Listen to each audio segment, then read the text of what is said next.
et salut à toi qui regarde cette vidéo. Simplement, quelques mots par rapport à cette notion de chemin. Je suis sur un chemin et je viens régulièrement, chaque jour quasiment, emprunter ce chemin. Ce chemin, il a un sens différent pour chacun. Pour certains, ça va être le chemin qui borde la route. Pour d'autres, ça va être le chemin qui mène à la boulangerie. Ou d'autres, le chemin qui mène à la pizzeria. Pour d'autres, ça va être le chemin aussi sur lequel ils vont promener leur chien. Ce chemin est identique pour tout le monde. En plus, il n'est pas lisse. Si on y vient en claquette ou en tongs, on pourrait se faire mal, donc il faut faire attention dans ce chemin. Mais ce qui est certain, c'est qu'il est identique pour tout le monde. Il ne change pas au moment où c'est la personne qui va pour chercher son pain, il ne va pas changer. Il reste le même. Ce chemin est un peu le symbole de notre vie. Nous avons tous une vie.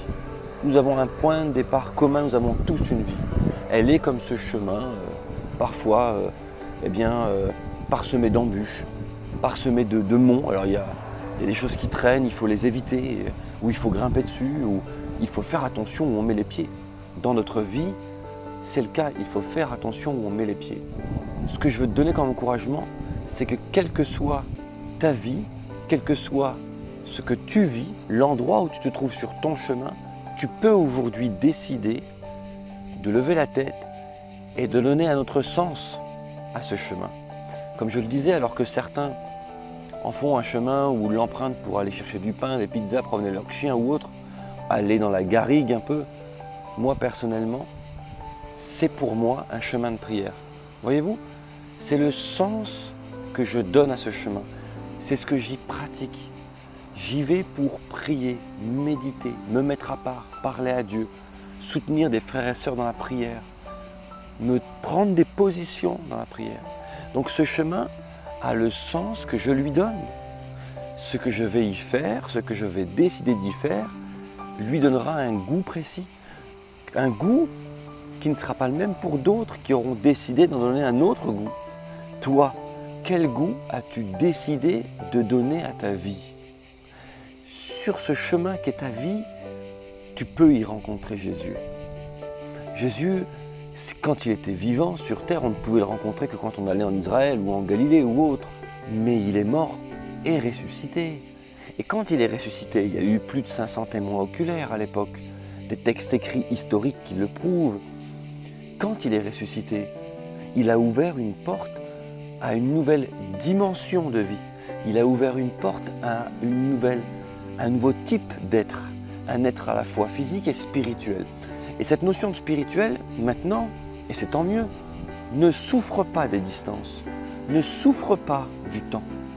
Cette notion spirituelle fait que là, maintenant, derrière cet écran, tu peux rencontrer Jésus sur ton chemin. Tu n'es pas obligé d'aller en Israël, à Nazareth, en Galilée. Tu peux le rencontrer là, maintenant, sur le chemin de ta vie. Et faire en sorte que le chemin qui avait pour toi un goût peut-être amer, ta vie qui avait peut-être un goût bizarre, un goût dur, un goût décevant, un goût qui finissait par ne plus avoir de sens, ta vie peut trouver tout le sens qu'elle est appelée à avoir. Le fait de marcher avec Jésus, c'est lui qui donne la vraie vie. La Bible dit que si Jésus le Fils vous rend libre, vous affranchit, alors vous serez réellement libre, vraiment. Pas la liberté que ce monde nous donne. On pourrait vivre notre vie et être dans ce chemin avec le peu de liberté que ce monde nous donne, mais tu t'en apercevras, on a vite fait le tour. Mais si tu rencontres Jésus sur le chemin de ta vie, alors oh punaise, tu seras vraiment libre. Tu sauras pourquoi tu vis. Je veux te dire, tu n'auras même plus peur de la mort. Tu sais que ta vie aura un début et une fin, mais tu vas vraiment la vivre pour celui qui t'a créé pour cela. Tu vas la vivre non plus seul sur ton chemin, mais accompagné par celui qui dit être le chemin, la vérité et la vie. Son nom est Jésus. Que Dieu te bénisse.